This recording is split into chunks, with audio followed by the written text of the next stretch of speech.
sepanjang tahun 2021 telah terjadi ratusan kecelakaan yang melibatkan armada Transjakarta. Rentetan kecelakaan yang dialami bus Transjakarta ini membuat pengguna moda transportasi bus ini akhirnya khawatir akan keselamatan mereka. Beragam upaya pun dilakukan Pemprov DKI untuk meminimalisir kecelakaan. Detail informasinya akan disampaikan oleh wartawan Tribun Jakarta. Ada rekan Nur Indah Farah yang kini sudah bergabung bersama kami. Halo rekan Indah. Halo. Ya rekan, Indah bisa Anda informasikan untuk total kecelakaan versi Transjakarta ini mengingat beberapa waktu lalu sempat menabrak pos polisi, separator dan juga tadi pagi pun kabarnya kecelakaan Transjakarta kembali terjadi.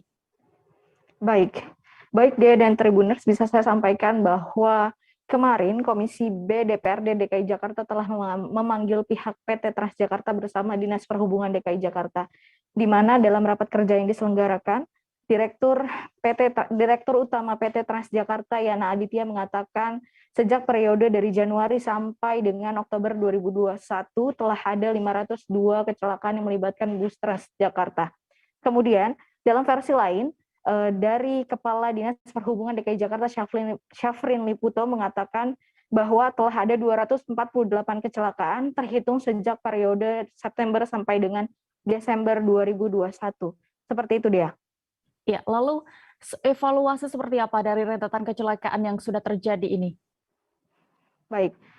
Dari pihak PT Transjakarta mengatakan bahwa saat ini telah melakukan evaluasi total dari rentetan kecelakaan yang melibatkan bus Transjakarta, di mana kabar terbaru atau informasi terbaru yang didapat dari tim tribunjakarta.com bahwa PT Transjakarta menggandeng KNKT atau Komite Nasional Keselamatan Transportasi untuk melakukan audit secara menyeluruh, di mana nantinya audit akan dilakukan terkait dengan keselamatan operasional pada armada unggulan warga Jakarta ini. Seperti itu dia.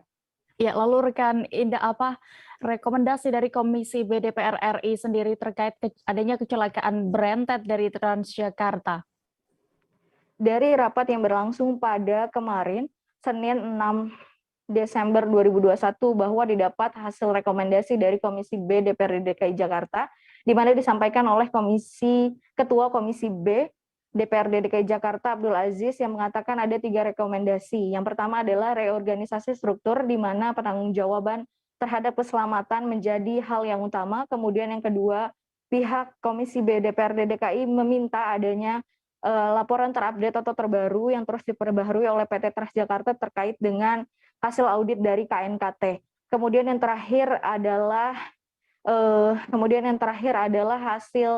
hasil tersebut nantinya akan dikabarkan lebih lanjut kepada Komisi B. Seperti itu dia. Baik, Tribuners, rekan Indah juga sudah berhasil mendapatkan keterangan terkait insiden kecelakaan berentet dari Transjakarta ini kepada Kepala Dinas Perhubungan DKI Jakarta Syafrin Liputo. Berikut keterangan lengkapnya kami tampilkan untuk Anda. Jika kita melihat data, memang selama tahun ini sampai dengan bulan Oktober kemarin, jumlah laka lalu lintas itu sebanyak 275 kejadian. Memang ada beberapa yang itu melibatkan mobil, sepeda motor, kemudian sekitar 20% dari itu terjadi karena pengemudi bisa saja karena kelalaian itu menabrak benda liar. Tentu ini menjadi evaluasi kami bersama-sama dengan jajaran Transjakarta, itu bagaimana agar pada saat pramudi dalam bertugas itu tidak terjadi kejenuhan, karena mereka pada saat melakukan pelayanan di koridor itu dia melulu dalam koridor, sehingga perlu semacam